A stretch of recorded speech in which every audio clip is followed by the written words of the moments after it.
and welcome to This is Metal with Joe Lawson. This is the second episode we've done like this. The first video episode we did, Joe, that we did last week, that's going to get ready to post tomorrow night, so we'll see how people react to that. Tonight we're going to be doing episode 2 of the video edition of This is Metal on this new album, which is by, of course, Metal Church. What are your initial thoughts on the album, Joe? I love the album. I think it's great. They got a new singer, Mark Lopes. I know Mark from Ross the Boss. The album that he did and the music that he's done with Ross the Boss is phenomenal as well. Sure. That was my first introduction to him. He also sang on a Malaya Rage album. Okay. But I'm not familiar with that. That's on my list to check out for sure. Sure. Yeah. But I think he's a great addition. I think he fits right in. I mean, he has his own unique sound, his own unique voice. Yeah. But I think he's definitely left a stamp on the Metal Church sound. And I think this is one of the heaviest Metal Church records that they've done, like, period, ever. Oh, yeah. Yeah. And you know what's interesting about the album is, you don't know how the fans are going to react after a band, suffers such a huge loss. And a singer like Mike Howe, sadly, who, committed suicide. And, we did a great tribute show, talking about Mike, last summer. And, but in any event, you kind of are curious how the fans are going to react. And I think they're very smart because Metal Church is one of the few bands, Joe, that they've been not just through numerous lineup changes, but they've been through numerous singers. And, it's one of the few bands that's been able to get away with that. And what I mean is metal fans aren't always accepting when bands are going through so many lineup changes. It's like, well, who's the singer this week? But, I think they're very smart in getting a guy like Mark because he's not like a Mike Howe clone. They're not trying to get somebody to sound like the former singer. They're just like, let's move on. Let's get somebody that can, deliver like these heavy metal tracks that we put out, And so I think, his vocals really stand out. Yeah, they absolutely do. He's got a really unique voice and really intense, really demanding. The diction and the way he phrases things, it's really interesting. He's a phenomenal singer. For me, one of the standout tracks is "Me the Nothing." Yeah. Really emotional, really passionate, and a phenomenal vocal performance from Mark as well on that one. Of course, "Pick a God and Pray" and "Making Monsters," the two videos that they released to promote this album. Great tracks. The Congregation of Annihilation, it's a phenomenal album. There are moments, I'll be honest, there are moments in some of the songs where things get kind of mellow, and I'm okay with mellow, I am, but there's times where I'm just kind of like, it didn't quite sit right with me. And I don't know how I could put my finger on that. It's just a personal preference because I'm such a big fan that I'm looking at it under a microscope. I'm listening very intently to it. It's kind of like, if Slayer was to come out with a power ballad, you don't exactly expect that. Metal Church is known for like grinding hard, just classic kind of old school metal. And what's interesting is being that they've got a new singer. I think this album stands up to a lot of albums in their catalog, and they're not trying to, sound like a classic Metal Church album. They're just this is Metal Church, in 2023. And, one of the other things I noticed is the heavy drum sound on this album. I mean, Sted Hallen, he's a great drummer. He's been Metal Church for several years now, but, you can hear that heavy drum sound. That's one of the constant things throughout this album. Yeah. The drum work in it is very good. I agree. There's a couple of tracks that I specifically noticed that on. I'm like, ooh, that was really good. That was really tasty. That was really good. They've always had good drummers. Speaking of drummers, Kirk Harrington, rest in peace. He recently passed away. Sure. He played on Blessing in Disguise, and I wore that album out in the '90s. I listened to that probably a million times. Yeah, I mean, I think in looking at this album, I mean, of course, this is a new lineup, and they're just getting ready to go on tour to support this. But I think once a year, this has been out a few years. I think it well held up, against the classic stuff they put out. But I do think this gonna be like the blueprint for this lineup going forward, Joe. And it's kind of like, okay, well, that's a blueprint. So, the next album's got to be at least as good as this one, if not better. Yeah, yeah. I mean, it's gonna be a hard album to top, and I do agree. I think it fits in well. I think it belongs, and I think that Mark will do an exceptional job, especially with the David Wayne Metal Yeah, Church stuff, yeah, and doing Ronnie's stuff. I think he's got definitely got the chops for it, and I'm yeah, sure he'll put his own unique twist to it. So I'm really looking forward to hopefully being able to see these guys live when they come yeah. around my neck of the woods And and Joe, very check them much out. like you, I'm a huge Ronnie Monroe fan. You mentioned him, and he's been in and out of the band. And, a lot of people are like, oh, they should have just brought, Ronnie back. But a couple things with that. I mean, Ronnie's busy these days with Vicious Rumors. I've been trying to get him on to get an interview with him, but he's very busy touring. He promises once his schedule kind of frees up, that he'll do an interview with me. So I look forward to that. Um, and talking about Ronnie Monroe, I've been a fan of everything he's ever done. I mean, um, like from his days in Metal Church to his solo albums, he's one of those artists that no matter what he does, that if you buy the latest CD or whatever that he puts out, it's going to be something good. Oh, absolutely, absolutely. Ronnie's got a huge heart. He's a great singer, phenomenal singer, and great friend, and like a big brother to me. And Absolutely. and I'll tell you, for a few years he took off from like making music and touring because his wife at the time was very ill with cancer, and he took time off to be with her and take care of her. And sadly, she passed. But he's back at making music. And I tell you, forget about what a great artist he is, but I mean, let's talk about what a great guy he was. I mean, doing all that because I really seen what a great guy he was when like he posted a picture that his wife's hair was falling out. He's like, okay, well, if you're gonna, I'm gonna join you, and he got his head shaved. And again, you just saw a different side of Ronnie Monroe. And a lot of people, Metal Church fans, are like, oh, they should have brought him back. But I think Kurt was smart to kind of move forward with another singer because Ronnie's been in and out of the band for whatever reason. It didn't work. So I think, okay, when you go through that like maybe two or three times, like, okay, it didn't work before. So what makes us think it's going to work, a third time? So I think it was smart. Kurt Vanderhoof decide we're going to move ahead with a new singer. Yeah, yeah. I mean, the inner workings of whatever they have going on there. It's unfortunate, but I'm super supportive of Ronnie and glad that he's moved on as well. And Vicious Rumors is a great band.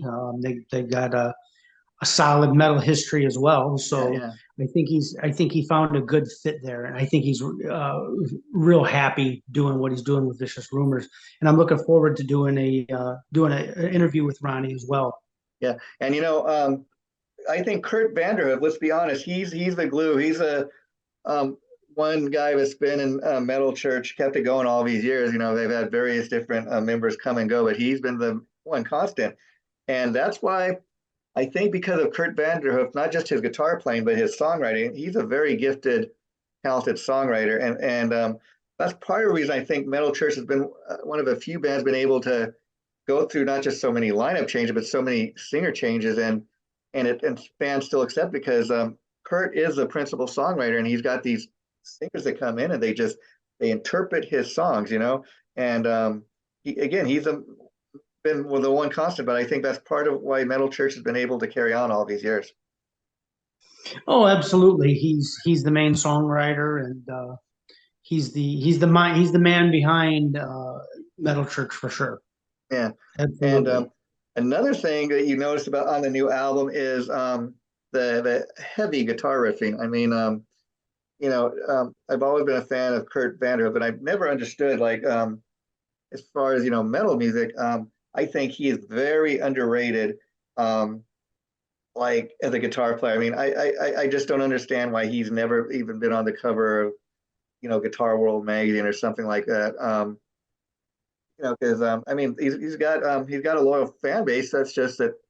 So oftentimes, players like that just don't get the recognition they should. Yeah. I mean, that's a good point. There's a lot of guys out there that are in the same boat, you know, with Kurt that are great songwriters, great musicians, and yeah, sadly they don't get the credit that they deserve, you know. So Joe, share It's with us, like, if you will, how's the story how you first got turned on to metal church? Do you remember?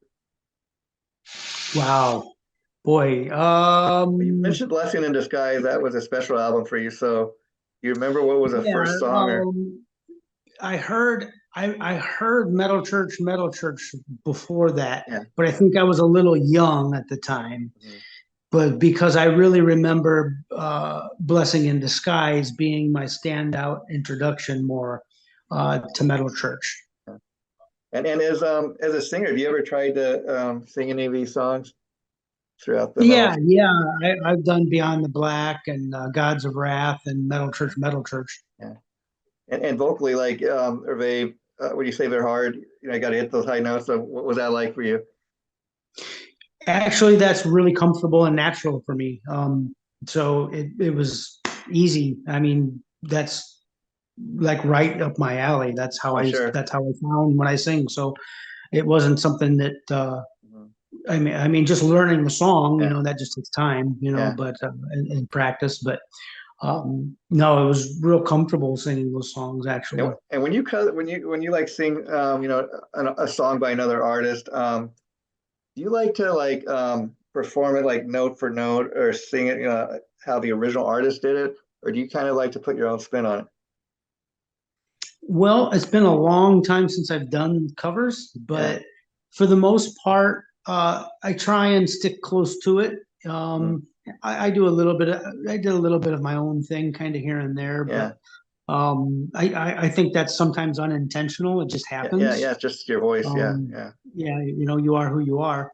But for the most part, I would do cover songs that at least were close to the style that I sing. So Sure. it was Sure. more of a natural thing Yeah. than a forced thing to where I had to try and, you know, make it my own because I couldn't sing it or whatever. You know, Yeah. I would try and do songs that were in my range and my register and that I was comfortable with for the most part. Yeah. And you know, Metal Church. I mean, if you look at any of their albums, very much like Iron Maiden, I've noticed you don't really see a band photo on any of the album covers. You know, they have a cool logo. They got like cool designs, but um, and that's the other interesting thing about Metal Church. Like, maybe they are kind of an underrated band too, because although a lot of the diehard metal fans are aware of Metal Church, they don't get a lot of press coverage. I mean, you hear a lot of stuff, a lot of interviews from the band, like on the internet and stuff, like what we do, but you know, they don't even get in any of the magazines, you know, like some of the other metal acts. And so they're very low key that way, you know. And yet they have a loyal fan base, you know. Right. Yeah.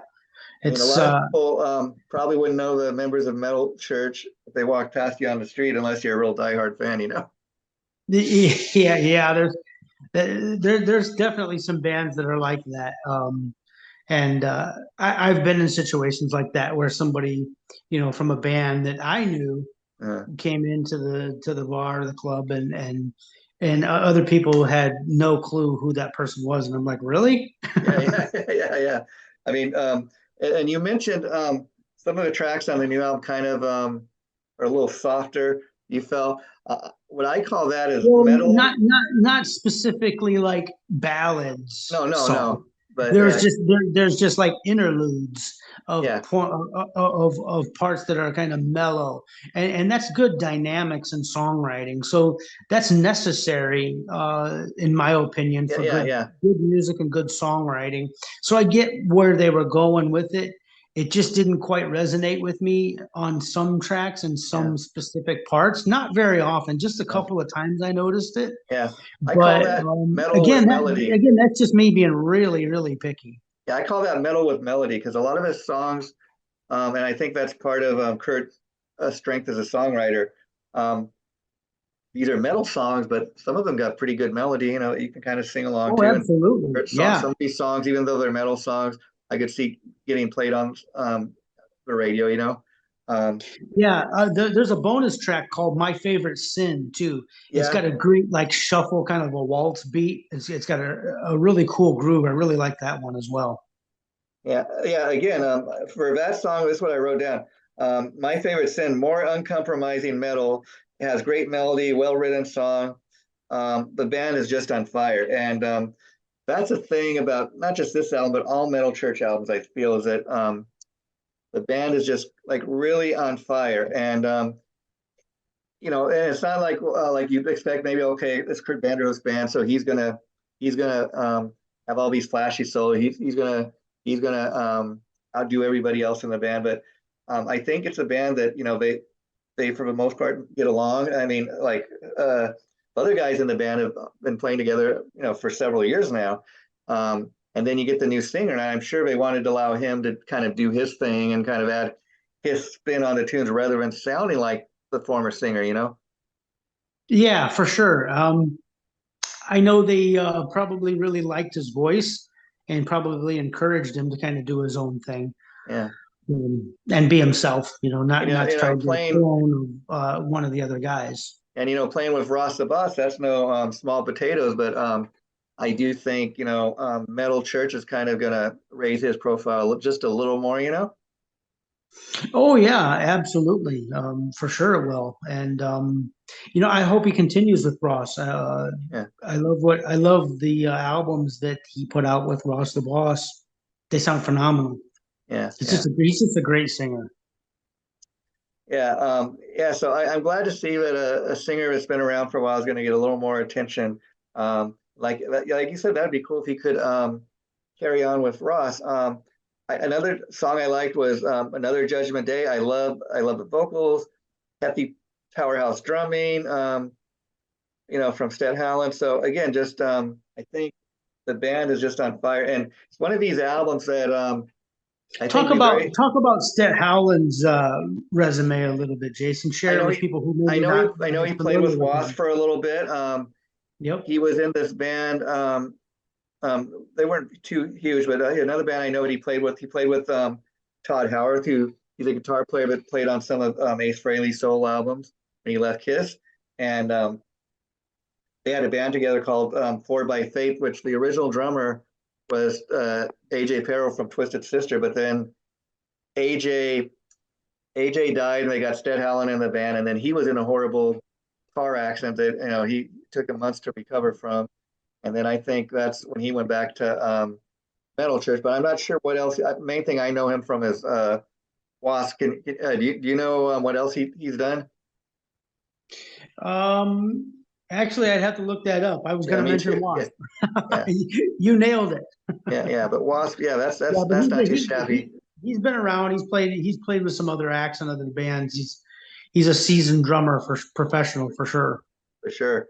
Um, and then yeah, you got Steve Unger. He's a bass player. I'm not sure what he did before, but again, like I was saying, this has been a pretty steady lineup for the last several years. And then I should mention last summer they put out a Metal Church release kind of a best of album, like they call it best of like the Mike Howe years. And what it was is he had two stints with Metal Church, so this is everything they had done with him, like some of the best tracks they'd done with him since he came back to the band for the last few years, and it kind of like, so it's almost like this is a new era for Metal Church. I mean, I think what they're trying to do is say, okay, we're carrying on, we're carrying the Metal Church torch. We got a new singer, but I think that's part of the reason the fans are accepting of it.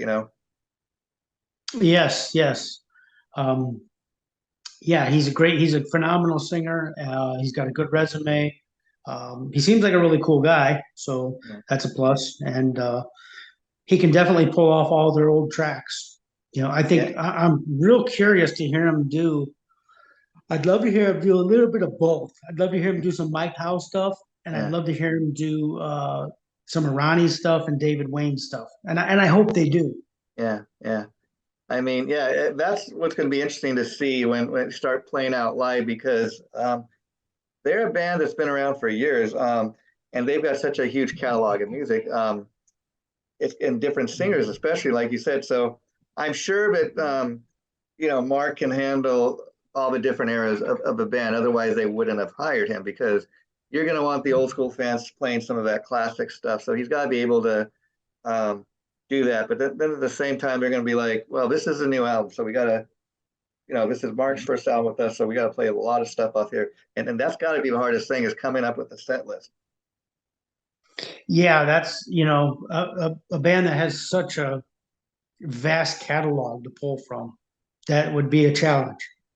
That's And a Metal Church, even as a metal band, they're one of the few metal bands that can really go and play with any a lot of different types of metal bands. I mean, even though like you may have some more they have these cruises like the Monsters of Rock cruise.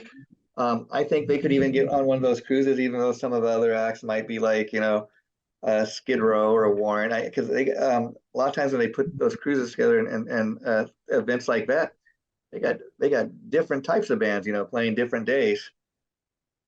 Yeah, that's true. I mean, there's all these different types of festivals that happen in different places that do that. But a lot of Europe does that. Yeah, Um, they'll have rock bands mixed with metal bands and even some pop bands. yeah, yeah, I used to think that was so weird, but uh, I think it was James Rivera explained it to me. He said that, dude, they look at music completely different than people do in America. yeah, yeah, And they're if they like your music, it doesn't matter what it is. They're diehard fans. yeah. I mean, like I never understood. Like for years, you heard about the Monsters of Rock thing they had in Castle Donington in England every year with all the big hard rock bands, and I thought, why don't they put together something like that, in America? Yeah. And Could you and imagine? That would be so awesome. yeah, yeah, and I mean, the only band that I really could remember doing anything like that was in the 80s, Van Halen did that Monsters of Rock cruise, their kind of version of that. They had the Scorpions, the Dokken, and Metallica kind of, and Kingdom Come opening for them, and and the Scorpions too were on that, and that was pretty successful. But I just never understood. I mean, you have some of these things like Rocklahoma now. They do one a couple times, once or twice a year, and people. What's interesting, people are willing to drive like who don't even live there to go see these shows because again, it's not something that you get every day here in the United States. They have to make a special event of it. Right, right. Yeah, Yeah, it's a treat, a rare treat. yeah. And in fact, you mentioned Wasp, who Sted Howland used to play for. Until just this last year, they had not played America for like almost 10 years until this last summer, and they did their 40th anniversary tour because for years Blackie Lawless realized that Wasp could make more money playing the big European festivals, even though they haven't had a album or something in several years. Um, and in fact, when they put together a 40th anniversary tour, I understand that many of the promoters didn't were kind of apprehensive. Oh, I haven't played here in over 10 years. I don't know if anybody's going to want Sure. to come to these shows. But for that very reason, once they started doing the 40th anniversary tours, all the shows were selling out, and the promoters and everything were just so amazed at the reaction they got. Well, a band like Wasp can pull it off. Yeah, They're I think they still have a huge cult underground following. They do.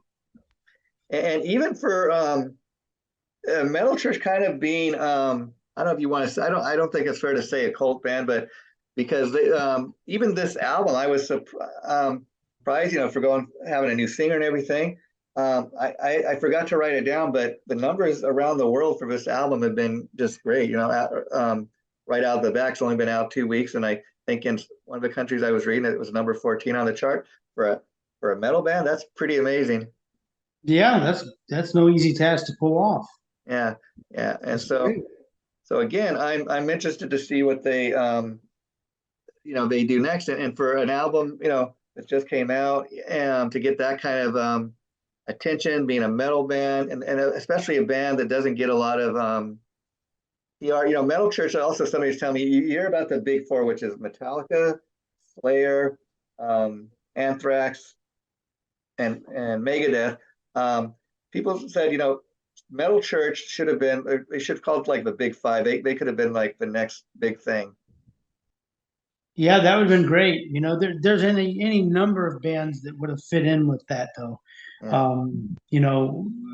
What comes to my mind when you're talking about the big four, I would say like Testament or Overkill Yeah. would definitely belong in that category. Yeah. Yeah. Definitely. Overkill too. Very much like Metal Church. They've kept carrying the flag, but kept the band going all these years.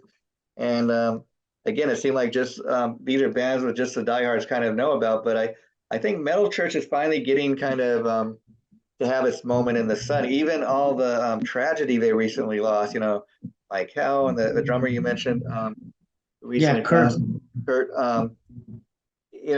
They just carrying on. It's a different type of band, but very much like Leonard Skinner. I mean, Gary Rossington was the last original member. He recently died earlier this year, and they're carrying the band on. They got different members, but at this point, Leonard Skinner is very much like the NFL. Somebody retires, somebody dies. We just bring another guy in, and it's kind of not even a band anymore. At this point, it's kind of like keeping the legacy going. Yeah, yeah, definitely it is. And it's sad to see that, I guess good things don't last forever, but It lasts as long as they can. well, Yeah, yeah, you sure do miss the originals, the really good ones, like Dio and for people sure. like that. When they go, it's like a hole, Yeah, Okay. it really is. And again, I think Metal Church is finally getting it to shine a little bit more, and that's always a good thing if you're a Metal Church fan. And I just don't know much else to say, but it's a heavy album. I think if you're a metal fan, you'll love it. If Metal Church comes to your neck of the woods, Joe, you think you'll go see the show? Oh, absolutely. Yeah, yeah. I would definitely like to see them with Mark and see what they do, see what the set list consists of. I would love to hear it. Yeah. Yeah, definitely. It's going to be a challenge to put that set list together and to, appease everyone, Yeah. but And I'm sure so Mark's up for the job. this was fun doing it again, Joe, this way. And before we wrap it up for tonight, I just wanted to get your thoughts on the first episode we did, on Lita Ford. When I say first episode, I'm talking about first video episode that we did over Zoom. And what's funny is you can see the difference between the two shows we did so far, because the first one, which is going to premiere tomorrow night, and I'll send you a link for that later. We'll go ahead and post that for people to see on our Facebook page. But it's kind of interesting because each of these interviews, I think you'll quickly see when we do it over Zoom, kind of has a personality of its own. Even when we do the one we're going to do next week, that'll be special for a different reason. But it was interesting because you had just moved it when we did the first episode. You're telling me it's kind of dark, but I watched it back, and I want to get your opinion. You get a chance to watch it because it was kind of dark where you were, but it was kind of cool because like you were getting real close up to the camera like this, and it made it real fun, and then I was kind of like I was all lit up, and so it was a real fun episode to do, and it was like a practice session, and I think we kind of even tonight's episode, just to get this episode going, we worked out a few of the kinks. But before we go, we want to let people know for the first time in the history of This Is Metal, next week we're going to have our very first guest on the show, and it's with our good friend Sean Peck, who I've interviewed many times over years. I know Sean is a mutual friend. Yes. So people are getting a chance to see This Is Metal in an all new way, and we can't wait to get the feedback. So, Joe, I know it's late where you are. I'm going to let you go and get some rest. You take care, my friend. And in regards to next week's show, I'll send you the information you need. So check your email later, Joe. And this was fun again. Okay, Metal Church Congregation of Annihilation. Get it on Rat Pack Records. There, yeah, and just in case, this is what it looks like, folks. And Metal Church, of course, is on Facebook. And you take care, Joe. Bye for now. Have a good night. Bye-bye.